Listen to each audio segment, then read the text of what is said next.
bu nekkee ci benn par exemple le président de l'Assemblée nationale mooy la deuxième institution du pays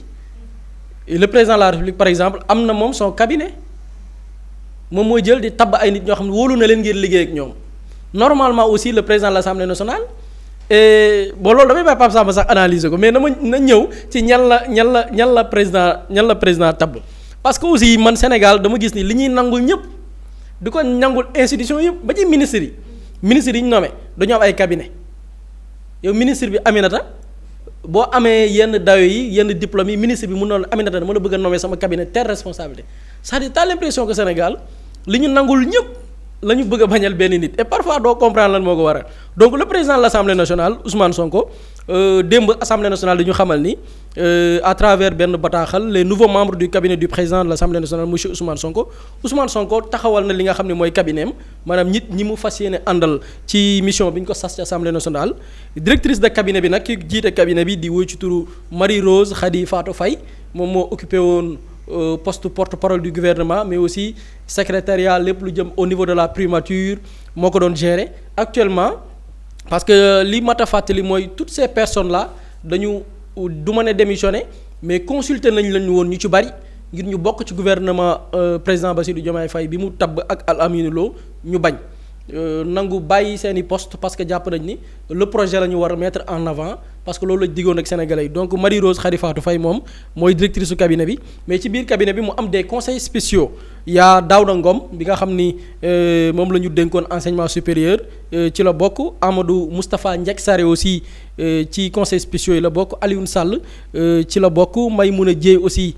ci la bokk Amadou Chérif Diouf aussi ñu tabb ko en tant que conseiller spécial Fatou Diouf moom la ñu dénkoon ministère bu jëm ci wàllum pêche moom it nommé nañ ko Alpha Ba moom it tamit ci ñu tabb ci la bokk Ibrahima Thiam également ci conseils spéciaux yi la bokk mais également Sidi Alpha Ndiaye aussi moom dafa démissionné du palais parce que moo doon taxawu président di ko conseiller ci lépp lu jëm ci wàllu yoon ak yoonal ak yu ni mel moom bi mbir yi demee daal ba xam ni tegg nañ dombal tànk Ousmane Sonko ñenn ñi gedd nañ seeni poste en tant que ministre moom dafa décider moom présenter li nga xamante ni mooy sa démission parce que jàpp na ni xëy na projet ba ñu diggoon sénégalais muy le projet Pastef rocc nañ ko ca anam nga ñuy doxalee réew moom itam mu démissionné donc ci li ñu mën a jàpp ci lu officiel par le biais de la communication de l'Assemblée nationale Ousmane Sonko fukki doomi aadama yi la tabb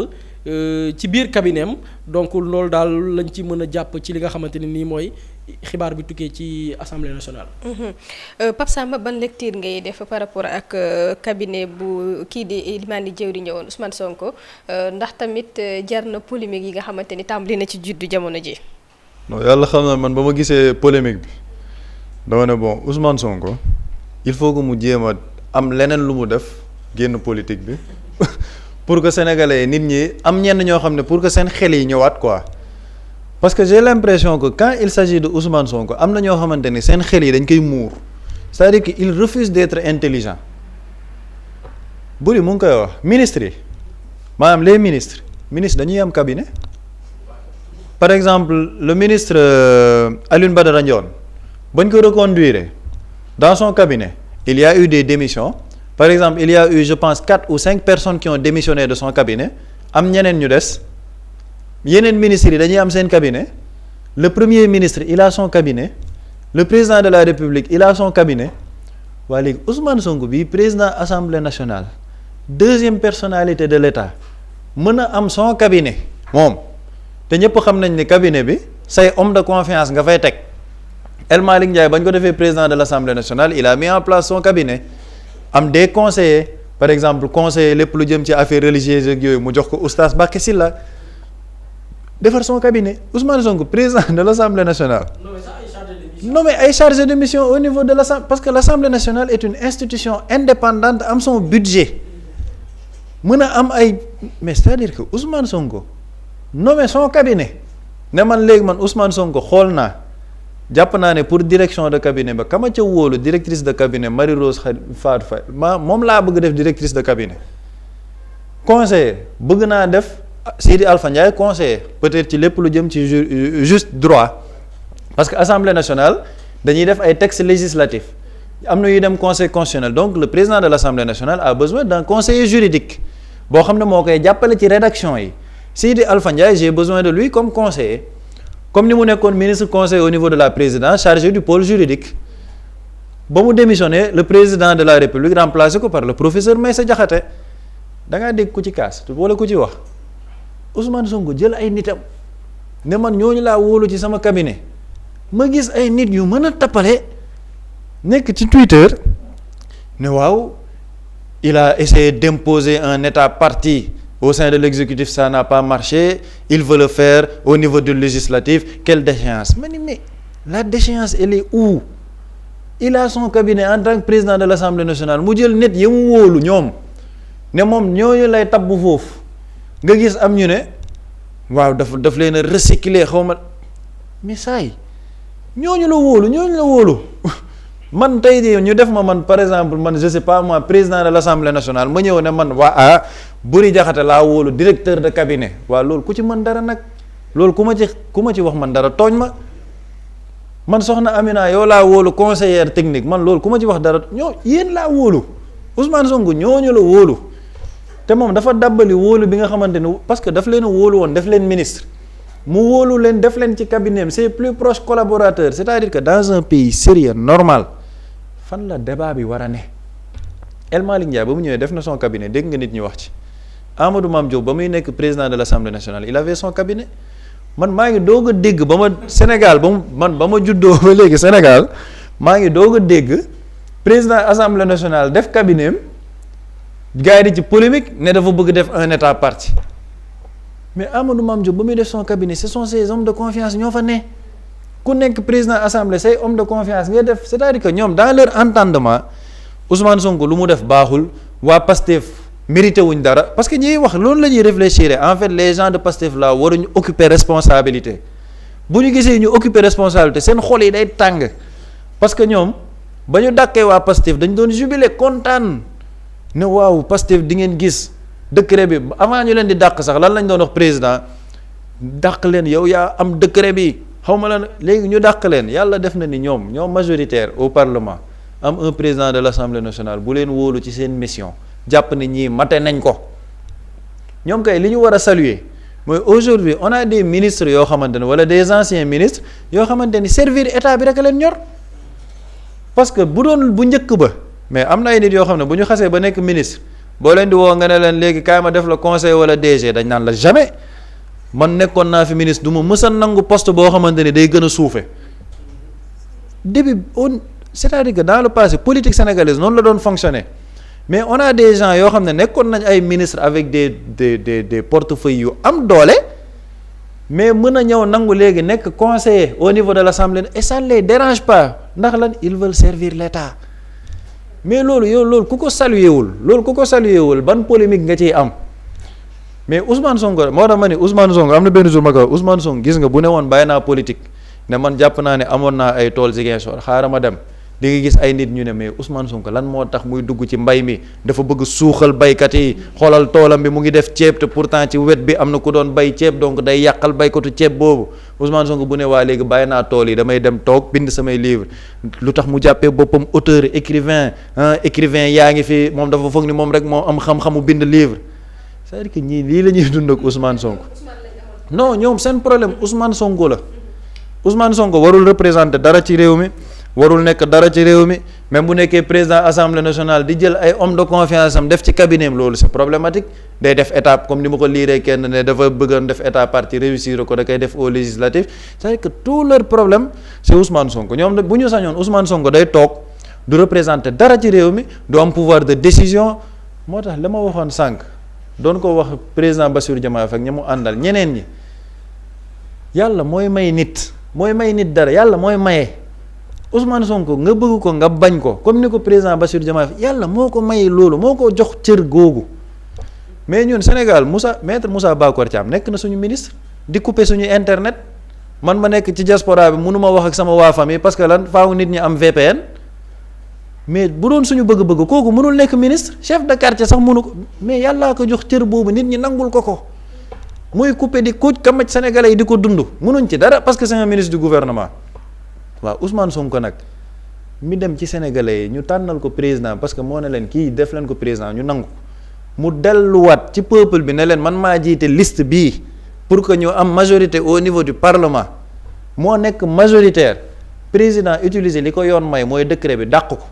moom mu jël li ko yoon may parce que peuple bee ko defoon député mu nekk président assemblée nationale di doxal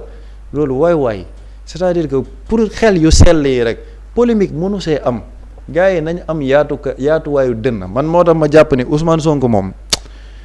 xam naa ne bis bu ñu dundoon ci Sénégal bañ ne Ousmane Sonko président de la République li Samba Tall Sarr waxoon ne loolu pour actuellement formation yi service cardiologie na ko gars yi gën a accentuer parce qu'on a besoin de cardiologue dans ce pays ndax nit ñi seen dënn yee nar a toj nañ ko nangul li ko yàlla may man billa yàlla xam na ne li ma doon rêver au Sénégal keroog maa ngi koy wax on ne peut pas être dans un pays boo xamante ni tous les jours Ousmane Sonko c'est loolu mënul nekk il faut des gens pour challenger Ousmane Sonko man dama ko Ousmane Sonko du yàlla du yonent c'est un homme qui est faillible mën na def ay erreurs mais que les gens le challenge sur ses erreurs ne man d'accorduma ak moom ci li muy def ci li d'accorduma ak moom ci économie Assemblée nationale loi bii nii article bi moo tax d'accorduma ci révision bi mais ñoom dañuy bàyyi loolu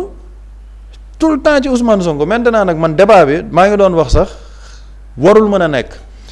mais dans un pays où Ousmane Sonko dox na ci tapis rouge nit ñi ne lan moo tax muy dox ci tapis rouge dans un pays où Ousmane Sonko toog na ci fauteuil ñu naan il balance son fauteuil parce que respecté wul Sénégalais mais bu dee nit ñi nag sol na jesner ñu ne xool ko léegi day sol jesner foofu la nit ñi tolloog Ousmane Sonko bu dee nag ñooñu foofu lañ tolloog Ousmane Sonko amul benn problème nañ continuer di dund loolu ñoom nañ focus ci Ousmane Sonko amul problème je pense que Ousmane Sonko tàmm na ko nañ ci focus ci moom di ci wax sénégalais yi ànd ak seen xel ñoom yi en muurul seen xel ñuy waxtaanee li amal njëriñ askan wi maanaam les enjeux de l'heure notre économie la question de la dette nit ñi nekk ci débat yooyu ñoom nag comme ils ont une obsession pour Ousmane Sonko yal na leen yàlla defal jàmm ak Ousmane Sonko ca la ñu ne vraiment sénégalais yi nekk ci li am solo. yëf yi tamit est-ce que du ñàkk programme wala ñàkk xam tamit nu ñuy opposé woo ba tax ñuy attardé wu ci yoo xamante ni jarul wax parce que ba ci suñu médias yi sax dafay benn Ousmane bu gëjee génn sax day feeñ ci actualité bi. waaw man damay rejoindre li Pape Samba wax rek mbañal la quoi pour man mbañal la une haine bu ay nit di nourrir ci un homme et bu defoon leneen loo xamante ni bokkut ak lii sax les gens vont trouver quelque chose à dire gis naa sax am tappalekat bu mag ma jàmbal def ci texte c'est-à-dire parfois yow da ngay imaginer Sénégal moom est-ce que nekkul benn dëkk particulier et parfois les jugements dafay nekk ay jugements yu hypocrite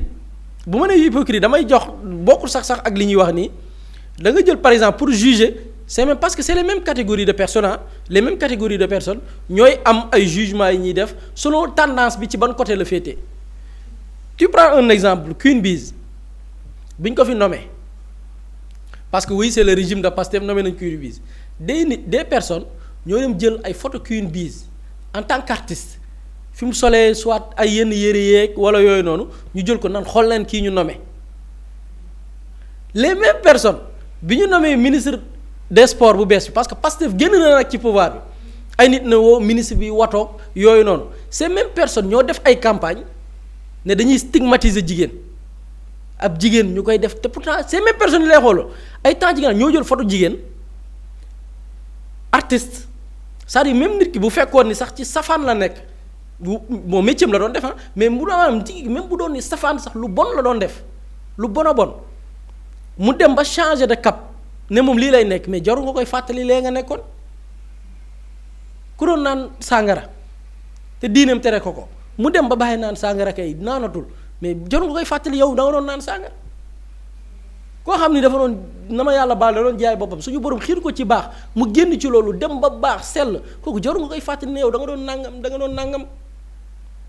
mais ce sont ces mêmes personnes ñooy dem jël ay photo Queen Biz qui date de 2017 2013 teg ko naan xool leen ki ñun te même personne bi xoolal demal ci page am avec coow li jur ci ministre des sports bu bees bi da ngay gis les mêmes personnes lu tax ñuy def nii jigéen jàpp jigéen di ko taf ñii ay misogyne lañ ñii dañu bon nangam te pourtant même personne bi moo doon taf Queen Biz moom te pourtant Queen Biz jigéen ñëpp amul jigéen bi moo gën kii jigéen a gën kii benn lañ ñoom ñëpp ay jigéen lañ donc da ngay gis ne y a une hypocrisie mooy waral Ousmane Sonko ses prédécesseurs ña mu remplacé ña ko jiitu ci assemblée yëpp allant de El Malick Ndiaye Moustapha Niasse Amadou Mame Diop toutes ces personnes avaient des cabinets mais Ousmane Sonko moom amul droit am cabinet c'est-à-dire parfois pour analyser ko sax t'as du mal parce que c'est des gens ridicules mooy waral moom laay wax souvent c'est des gens et damay rejoindre li nga wax dañ koy def peut-être pour nuire la personne mais au contraire dañ koy gën di dooleel parce que peut-être bu ñu yemoon ci ok assemblée def na sa communication ñi lañ tabbu sans coow peut-être sax nit ñi duñ ci intéressé wu mais le fait d'en parler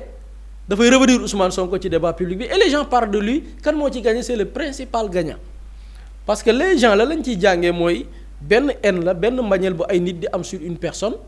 et vraiment nit ki li tax nit ñi bañ ko nag les gens vont essayer de trouver l'erreur mooy c'est des gens du système c'est des gens qui veulent bénéficier des privilèges du pouvoir et Pape Samba mi ngi naan mais ñooñu bu Sonko demoon ba nekk président mais y a des gens qui le disent am na ñoo xam dañu naan Sonko bu nekkoon président dañuy génn réew mi effectivement ils ont raison parce que jubuñ ay tappalekat lañ ñii duñu wax dëgg ñii ay sàcc lañ ñii ay dóorkat lañ effectivement bu faloo dañuy génn dëkk bi parce que bu fekkee ni Ousmane Sonko la mu déggee ci jub la mu déggee ci yorin wu sell la mu déggee ci transparence dans la gestion de nos deniers bu dee ni loolu lay jëmmal mais ñi doon sàcc dañ mais duñu xaj ci réew mi dañuy génn dëkk bi ki yoroon média comme Madiambal imaginez Madiambal mënul wëy Ousmane Sonko nekk président ci dëkk bi mu créer son média di wax lu dul dëgg matin midi soir dañuy réguler tout lépp lañ koy réguler da ngay nekk ci jub defoo ko saa yi dañuy régler seen mbir donc ces gens-là ne veulent pas que cette personne tey def gravir les échelons ba tey di ñu ne 2029 tey mooy potentiel vainqueur donc ces gens-là dinañ def le tout pour man lii moo ci gën a ndaw et c'est des gens ridicules man loolu laa jàpp c'est des personnes ridicules mais loo xamante ni daan na fi am vraiment nit tabb ko wala boog tànn ay nitam tabb leen tànn leen ñu ne non mun nañ ko nangul ñi ci des et ça n'a jamais suscité de polémique tey bu suscité polémique bi mooy jëf ji du problème mais peut-être la personne qui est derrière ces signatures ou bien ces nominations mooy poser problème et je pense que ces gens-là pour man à chaque fois que ñuy xëy di avancer ñuy gën a di ridiculiser seen bopp vraiment pour rien du tout. jërëjëf Boury am na solo xam naa ni dañ fay jaare rek tàggatoo ndax liñ ñu cërale woon ci waxtu jeex na ma bàyyi Pape Samba ay ci nga tàggatoo. waaw soxna Amina future madame Niang vraiment macha allah moom boo nee future madame Niang rek mu sourire quoi xol bi sedd ci mbir yi daal doy na war daal te boo ko waxee leneen du reetaan du kii monsieur Niang daal. di dund ci wàllum immobilier yow mi bëgg a jënd terrain yow mi bëgg a jënd kër wala tabax jokkool ak Mousslay Immo da nga am sa kër bëgg ku la ko terrasseel wala nga am sa tool bëgg ku la ko lotiseel defal la ko ay terrain Mousslay Immo daf leen koy jàppandil gunge leen ci anam gu mucc ayib ku am sa kër itam te nekkoo ci biir réew mi bëgg ku la ko toppatool gérer la ko Mousslay Immo moo ci gën a gaaw gën ci wóor yow mi bëgg a defaraat sa kër wala nga bëgg a toxu te bëgg ku la ko nettoyer ba sax nga bëgg a defar plan architecte plan béton armé wala nga soxla ay conseil ci wàllum immobilier contactel Mousslay Immo Sénégal ci 77 887 25 13 77 887 25 13 man ngeen itam abonné ci seen YouTube bi di Mousslay Immo Sénégal ngir yeneen i xibaar ak Mousslay Immo Sénégal jaaxle jeex na ci wàllum dëkkuwaay. Quand l'immobilier devient une évidence, contactez-nous.